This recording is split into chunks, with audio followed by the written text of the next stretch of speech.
Okay, so get ready because we are diving deep today with, well, you guessed it, Jordan Peterson. And he doesn't exactly have a reputation for, beating around the bush. So I'm really interested to hear your take on everything you've brought to the table today. Talks, lectures, we've got it all. And it seems like it's mostly focusing on self-improvement, language, and finding meaning. Yeah, you hit the nail on the head. That's Jordan Peterson for you. He just gets straight to it. There's no sugarcoating, none of that self-help fluff you see so much of. He's like that friend, the one who's not afraid to give you a little tough love because, well, they know you need to hear it. It's so true. He's like, what is the one thing you're doing that's just plain stupid that you could just stop doing? Right off the bat, no easing into it, just straight to the hard-hitting questions. And that's what makes it so powerful. It's not just like a thought-provoking question. It makes you really look at yourself, the good, the bad, and the ugly, and confront those things we tend to avoid. Those little things, or sometimes big things, that we do that sabotage ourselves. We all have them, right? It's about getting real with ourselves. No more excuses, and definitely no more distractions. Exactly. And Peterson talks about this, about sitting on your bed and facing those tough questions. Why does my life look like this? Why am I not where I want to be? And it's not about literally sitting on your bed. It's more about creating that mental space to be brutally honest with yourself. It's like he's saying you can't build a strong house on a foundation of sand, right? You need something solid, and that's self-awareness. 100%. And once you've built that foundation, then it's like language becomes the tools you build with. And look, this isn't just about writing a better email, although, hey, I'll take that as a bonus. He's saying language is so much bigger than that. It's about thinking clearly, constructing strong arguments, and yeah, even boosting your own confidence. You can really feel that passion he has for words. It's contagious. He's not talking about memorizing grammar rules. He's talking about harnessing the raw power of language to change how you see the world and how you interact with it. It's amazing when you think about it. He actually compares words to animals, each with their own evolutionary history. Every word, it carries all this baggage in a good way, like a rich history, an ecosystem of meaning that's evolved over time. It's like that story about the Navy SEAL who used, get this, Shakespearean analysis to understand, of all things, military rules of engagement. You would never think to put those two things together. Exactly, but that's Peterson, always making you think differently. By really digging into language, the etymology, those subtle differences in meaning, you unlock this new level of thinking, of communicating.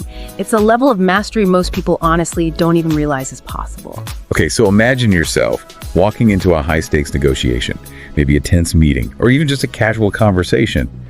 But you have this command of language, this ability to articulate yourself clearly and persuasively. That's what Peterson is talking about. And it's not even about, manipulating people or winning arguments. It's about connecting with your own thoughts, being able to express your ideas in a way that resonates. It's honestly like a superpower. Okay, so we're getting real with ourselves, we're sharpening our language skills, but where do we even begin to direct all of this? Well, this is where Peterson challenges that classic idea, the beach vacation version of happiness, just kicking back, relaxing, the ultimate goal. Sounds nice, but we're wired for something more, something that challenges us, keeps us engaged. So he's not saying we should go out and seek misery, right? Okay. But just because you achieve something doesn't mean you'll be happy. Right, and that's where that whole gold medal depression idea comes into play. You reach what you thought was the pinnacle, you achieve your goal, and then what? It can leave you feeling kind of empty. It's like that feeling you get when you finish a big project, you've poured your heart and soul into it, and then nothing. Like, now what? Exactly. So Peterson says we need to find that horizon of ever-expanding possibility. It's not about achieving one goal and being done. It's about always growing, always seeking new challenges. I love that. It's like recognizing that being comfortable, plateauing, it sounds relaxing, but it can be incredibly stifling, wouldn't you say? Yeah. It goes against our nature to learn, to grow, to overcome. Exactly. We're wired to seek out challenges, even if they're difficult. It's in our DNA. And that's where things get really interesting. Because Peterson doesn't shy away from the fact that the search for meaning, it's hard. It's going to involve some, suffering. So let me get this straight.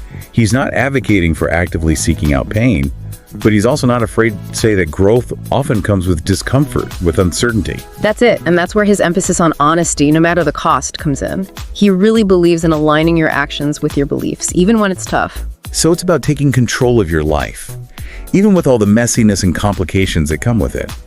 makes you really think about those times you might have taken the easy road, compromised what you believed in. Did it actually pay off in the end? It's like that classic Pinocchio analogy, who's really pulling your strings. Are you living a life that reflects your values, or are you just trying to please everyone else? And maybe an even tougher question. Is how you see the world right now really serving you, or is it just maintaining the status quo? Oh, wow. That's a question that can keep you up at night. But it's also the kind of question that can lead to some major personal growth, wouldn't you say? Because when you start to really examine those deeply held beliefs, that's when you can start to change, to transform. It takes guts. It takes a willingness to face the uncomfortable, to embrace the unknown. But the reward, the feeling of truly living an authentic life, there's nothing like it. Yeah, it's like that quote, I think it's David White. The price of integrity is the discomfort of being in the presence of your own thoughts. Oh, he nailed it. With that one, it's not always fun facing those hard truths about ourselves, but it's how we grow, right? Definitely. And Peterson talks about this, about how real freedom isn't about just doing whatever you want. It's about having the self-control, the self-awareness to make choices that line up with what you believe in, even when it's tough. It's about owning your life, even when things are hard, even when you want to just coast. It reminds me of that example Peterson gives about the person who hates their job. And he's like, he doesn't just tell them to quit. He's like, okay, but why do you hate it? Is it actually the job, or is it something more, something about how you're approaching your work, how you're choosing to spend your time? Exactly. It's about recognizing that even when things are tough, you still have a choice. You have the power to change how you see things, how you react. And all those little choices we make every day, they add up, right? Oh, absolutely. Peterson talks about this, about how those everyday things, the things we do on autopilot, brushing your teeth, whatever, those are actually the most important things because they form the foundation of our lives. They become our habits, good or bad. It's like they say, how you do anything is how you do everything. Exactly. And it's not just about building those good habits. It's also about noticing the things that bug you, those little annoyances that just create friction.